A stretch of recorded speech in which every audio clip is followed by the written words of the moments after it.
I'm Billy S, welcome back to the channel. Today we're highlighting what I consider to be the hidden gems among the sands, as I reveal my most underrated boss from each Soulsborne game. Now this is easily the most subjective topic I've covered since I ranked the games themselves, because there's not one boss that will be underrated for every player. Every fight will have their detractors and their praisers. So my goal is simply to pick the 7 fights I personally want to have more of a fan base. So let's not waste any time, the most underrated boss from each Soulsborne game, ranked. Let me know your favourite underrated bosses down below. For the purposes of this video, I have to make it clear that I'm basing each boss in terms of how underrated they are in their own game.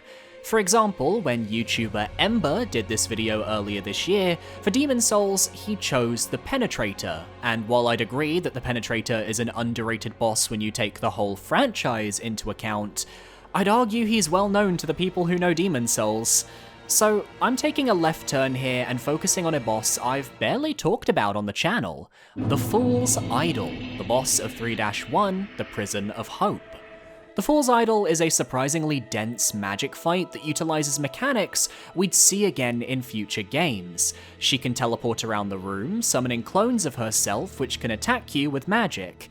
The way to tell them apart is by the color of their attack, as the real Fool's Idol has a different color to her spell, which is the same mechanic used in the Crystal Sage fight in Dark Souls 3. But here I think the pillars around the boss arena give you more room to breathe. Why I find this boss underrated though is her second mechanic, as every time she teleports, a series of glyphs will briefly appear on the floor of the arena before vanishing. These glyphs are traps, and once stepped on, will stun the player briefly, so you have to play the role of an observer, making sure you can create a safe path towards your foe without triggering any traps. It's possible to survive at least one barrage of magic from a triggered trap, so I find the system to be rather engaging. I can see the argument for it veering into frustrating, but the Fool's Idol having a smaller HP pool mitigates some of that stress. I think she's just a well-designed magic fight, and that's also why I think she's underrated, as traditionally Soulsborne magic encounters have been very hit or miss. And I think we have to respect that From Software nailed their first ever attempt at this type of opponent. Just remember to kill the servant above the arena, or you'll be appreciating this fight for an eternity. When it comes to Dark Souls, I actually already made my case for this boss in a recent video, as in my Forgotten Soulsborne Bosses video, I talked about how I felt the Sanctuary Guardian from the DLC was overshadowed by the likes of Artorias, Calamite, and Manus, yet it's a brilliant fight. So I'm reusing that argument because I also think the Sanctuary Guardian is one of the most underrated bosses in Dark Souls 1. It kicks off the DLC with a bang, forcing you to adapt to a creature that has a much faster moveset than anything you've faced in the base game, and design-wise, it's a far cry from the usual knights, demons, and dragons you're used to fighting. It can shoot electricity from its mouth, which can either be aimed at you or the floor, creating a conductive circuit in the water. It has various claw swipes and charge attacks, and perhaps the biggest challenge of all, it doesn't stop moving. If you're a strength build like myself, you'll find opportunities to hit the boss few and far between, as those slow heavy weapons will keep smacking against the water, and if you're not careful he'll whip you with his toxic tail, forcing you to have some moss clumps on hand in case you're poisoned. The reason I think the Sanctuary Guardian remains underrated is, as said, it goes down rather quickly with a surprisingly small health pool, and is outclassed by 3 of the most iconic bosses in Soulsborne history mere moments later. Yet I say remember the Sanctuary Guardian, for he was the true first test to determine your worth to Ulasil, and you even get to fight 2 of them later on if you return to the arena. That's pretty neat. With a boss roster of around 40 plus fights, it's safe to say there are a few underrated gems scattered throughout. From the Skeleton Lords who try something new with the concept of a gank fight, and are vital for a hex build, to the Lost Sinner, one of the 4 Lord Soul holders who plays around with your concept of lock-on and darkness. For me though, the boss I think is most underrated is that of Scorpioness Najka. Found at the end of the Shaded Ruins, this Scorpion Woman was clearly designed to be this game's answer to Chaos Witch Quelaag, and to her credit, she does a pretty good job. Her arena is unique, being this sandy, ruined cavern, and her moveset is nice and varied. She has multiple different magic attacks, one involving the classic Soul Arrow, the other being a large barrage of crystal soul spears that you have to avoid. Her pincers have a surprising amount of range to them if you're close as a melee build, and I like the concept behind her ultimate burrowing move where she digs into the ground and chases you around like you're on the set of Jaws. The issue with this move is that it lasts way too long though, so once you run to a safe spot in the arena, you're just waiting for her to finish exploring. I also like the beginning of the fight and how she's just sunbathing when you show up, a woman's torso sticking out of the sand vibing until you bonk her over the head and reveal the horrors beneath. Just an all-around solid fight that takes a different approach compared to Quelaag's fiery lava spewing from the first game. And for Dark Souls 2, Najka's moveset works wonders. Still, I wish I could have seen her with a moveset more befitting of Dark Souls 3 or Elden Ring. That would be something to behold. Happy holidays, viewers! I am trying to reach 20,000 subscribers on this channel by the summer of 2024, and I know we can do it. See how many of you guys aren't subscribed right now? We need to fix that. So be sure to parry that subscribe button to stay up to date on all of my future gaming content. Back to the video. Bloodborne. Longtime viewers of the channel know I adore this game and think its boss roster is extremely solid, and long-term viewers of the channel likely know which boss, or bosses, I'm going to choose for this list, because for me, the Shadows of Yharnam are the most underrated boss fight in Bloodborne, and for me by a large margin, because let's ignore the fact that they're used as regular enemies later in the game, which I think is pretty cool, and focus on this battle alone. You have 3 shadows, each with their own weapon they utilize: the melee-focused sword wielder, the pyromancer who focuses on ranged fireballs, and the one in the middle who can switch between melee and fire attacks depending.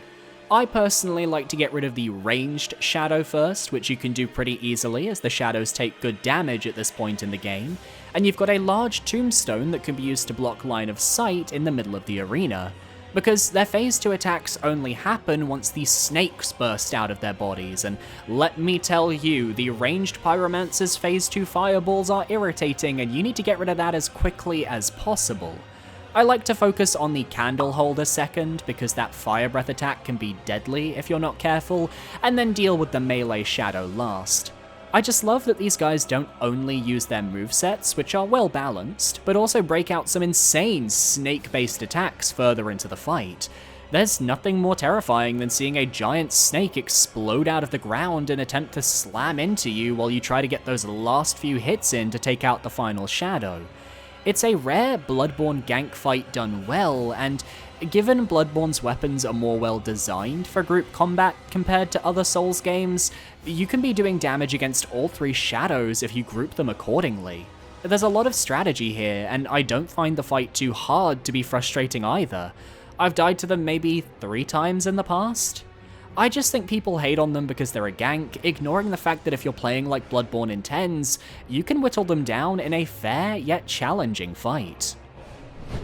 Moving on to Dark Souls 3, it's considered one of the best boss rosters in the franchise, so I can't say I feel that any of these bosses are severely underrated. But there is one fight I've always championed for Dark Souls 3 that, while it has been steadily rising in the eyes of the overall Souls fanbase, I think it could use another push. This is my video. Deserves to be mentioned in the upper echelon of Dark Souls 3's battles. I'm of course talking about the Dragon Slayer armor. Retaining the memory of a user who focused on brute strength and crushing aggression, you have to match the armor in turn with your own level of aggression to succeed. Its attacks are wide and far-reaching, but telegraphed to where you can dodge through them if you're careful.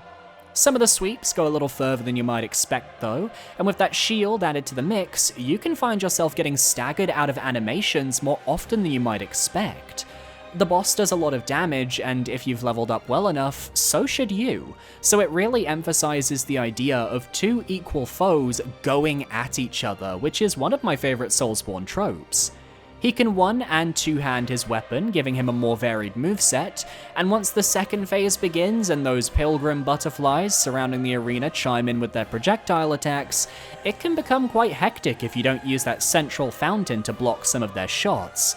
Set to an epic score with a high bridge arena that has its dangers if you're not careful, you're forced to be cognizant of where you're positioned or you're getting flung off that edge. And with a boss whose moveset is fast and fluid enough to appeal to Dark Souls 3's combat flow, you've got what I consider to be a near-perfect fight. It's only underrated in the sense that it's competing with fandom darlings like most of the DLC boss roster, the Abyss Watchers, the Twin Princes, the Soul of Cinder, etc. But I think it deserves to be talked about alongside those fights. You can go watch my Dark Souls 3 boss ranking video from 7 months ago, and you'll see I started the Dragon Slayer Armors segment by calling it my most underrated boss from the game. Consistency is key. Another instance of a stellar boss roster, Sekiro Shadows Die Twice and the fanbase surrounding it generally has a good grasp on the bosses that are great, and there aren't many underrated fights at all. If I were including mini-bosses on this list, I'd probably choose Orin from Mibu Village, as while she is the best mini-boss in the game, she still doesn't get talked about enough. But how about we stick with the theme of women empowerment, because I think the most underrated main boss in Sekiro is Emma the Gentle Blade. Only accessible by choosing to obey the Iron Code, Emma is the first part of a duo boss gauntlet to obtain Sekiro's Shura ending.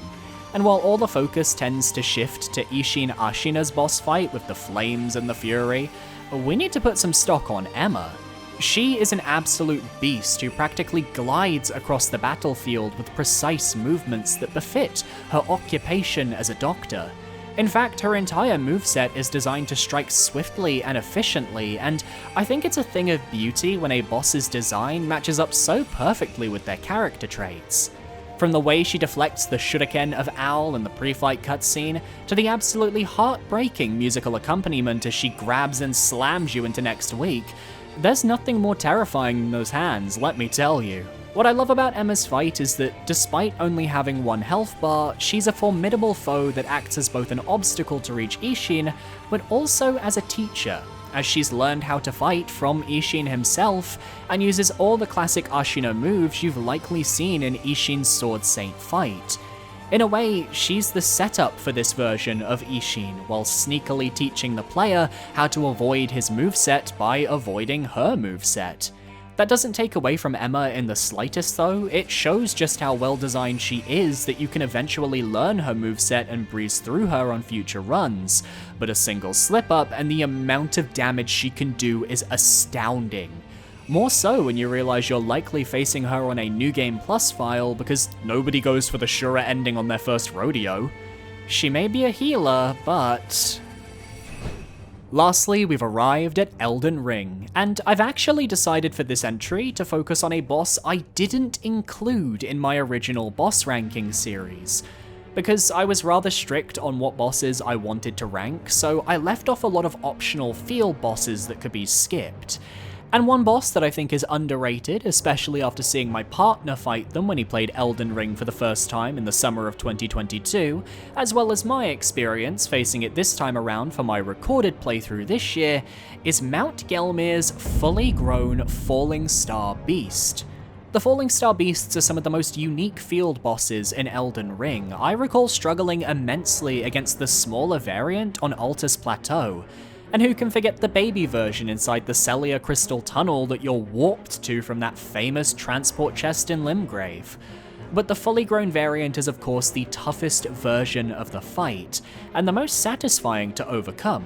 I chose to fight on foot and found dodging through the various charge attacks to give me that boost of adrenaline I was craving. The boss has a wide variety of different moves, both melee and magic. It can curl up into a ball mid-air and launch at you. It has those pincers at the front and tail in the back, which often combo together to create deadly attacks. It can gouge the ground and launch rocks in your direction when you're trying to heal, which is very fucking annoying. And then there's the earth magic. It can cause a ring of rocks to explode around it, forcing you to dodge outwards to avoid. It can use a combo attack where it'll cause rocks to explode underneath the player and requires precision timing to dodge while it just struts around casually. And like every creature from Beyond the Stars, it can use ultimate gravity magic, as if you're too close, you'll be lifted into the air and slammed back down.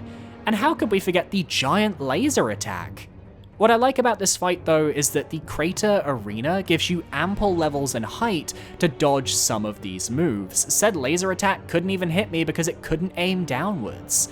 It's a big enough space to handle this astral bull, and while initially it feels like you're doing chip damage, once you figure out the eye is the weak point, or you get a weapon that's just strong enough to do extra damage, you'll find this fight surmountable.